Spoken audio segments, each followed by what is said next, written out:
அதான் இவங்க முன்னாடி சாதிச்சாங்கல்ல, அவங்கள மாதிரி நான் ஆகணும். நம்மளை மாதிரி தான் ஆக முடியும், முன்னேற்ற மாதிரி ஆக முடியாது.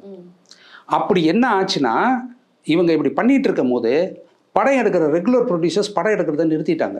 அப்போ என்ன ஆச்சு, சினிமா தெரிஞ்சு இவ்வளோ தான் ஒரு படம் தாங்கும், இவ்வளோ தான் எடுக்கணும், இவ்வளோ தான் வியாபாரம் ஆகும், இதெல்லாம் தெரிஞ்சவங்கெல்லாம் சினிமா விட்டு மெல்ல மெல்ல வெளியே போயிட்டாங்க.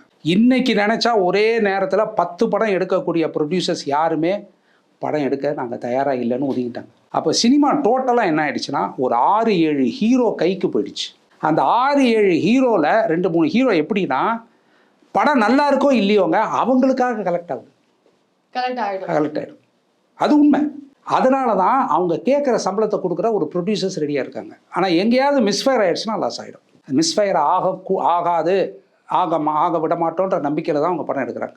ஸோ ப்ரொடியூசர்ஸ் எல்லாம் போனதுக்கப்புறம் கதாசிரியர் அடுத்து இப்போ கதாசிரியர்னாலே நான் டைரக்டர் தான் வராங்க. அங்கே தான் ப்ராப்ளம் ஆரம்பிக்குது.